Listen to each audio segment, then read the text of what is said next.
If you go negative on a mega cap, you're going to have to pay the price. That's the lesson I learned from deciding we should sell some Alphabet for the charitable trust in the last couple of weeks. I'm worried that all these new AI query systems will eventually become an existential challenge to Google's lucrative search business. Because if you go to Microsoft for ChatGPT, I mean, you're much more likely to use Bing next time.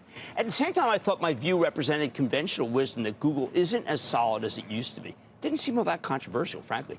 But that conventional wisdom was blown out of the water today by a series of very positive analyst notes. First, the notes made clear that Alphabet has lost almost no market share whatsoever when it comes to search. The amazingly lucrative franchise is undiminished, and the ad revenue is very robust. As a piece from OPCO that I read today explains, quote, search advertising remains the most effective advertising medium that exists today based on the paid click advertising model. With roughly 70% market share, Alphabet is by far the U.S. leader. End quote. Second, YouTube continues to explode. The always entertaining Needham analyst Laura Martin has said in the past that YouTube might be worth $423 billion. Given that the whole company's only worth $1.9 trillion, maybe Alphabet can be considered undervalued. I've been worried that these guys don't know how to manage their media business. They picked up an insanely valuable NFL package from DirecTV, and analysts at Morgan Stanley estimate they could lose more than $1 billion per year on the contract. They seem to have no idea how to advertise against football games. They were running cat videos when so many for commercials, when so many are hanging on every play for the fantasy leagues at the end of the last quarter. But rockstar Ruth Porat, the president of Alphabet, says it will generate an attractive return. So, again, maybe I'm being too harsh. She's money.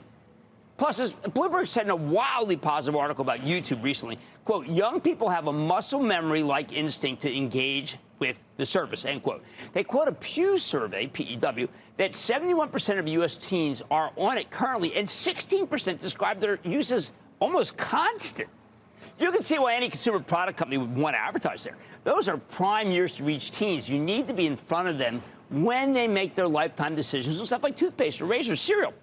Third reason to hold on, tomorrow. Google's Cloud Next conference kicks off in Las Vegas with Thomas Kurian. That's K-U-R-I-A-N, excuse my Philadelphia accent, who runs their cloud business. And Google Cloud has a $41 billion revenue run rate that Bank of America says could grow to $58 billion. I bet Kurian wows the audience. I've seen him. He can do it. Fourth, Alphabet's constantly doing a ton of research on products we never think about. Michael Semblis, the brilliant strategist at J.P. Morgan, who writes the Eye on the Market newsletter, noted that last week that Google's AI can map the true shape of proteins in hours and at minimal costs. We're talking about the basic building blocks of everything here. And it took years to map even 20%, costing millions of dollars. There are a ton of other reasons to stay long that are buried within the bowels of the joint. Alphabet may be doing something with Apple and AI. Remember how that got everybody excited, but nothing's happened since. Look, they aren't getting any credit for Waymo. They're actually somewhat successful autonomous vehicle business, especially when you see that Elon Musk talked up his Tesla self-driving business on Friday, and his stock just took off like one of his rockets. And you can get all of this for just 16 times next year's earnings. That's a radical devaluation in its price to earnings multiple from what it used to be. Alphabet's truly inexpensive by any measure, including one involving itself. So we shall sell no more for the charitable trust.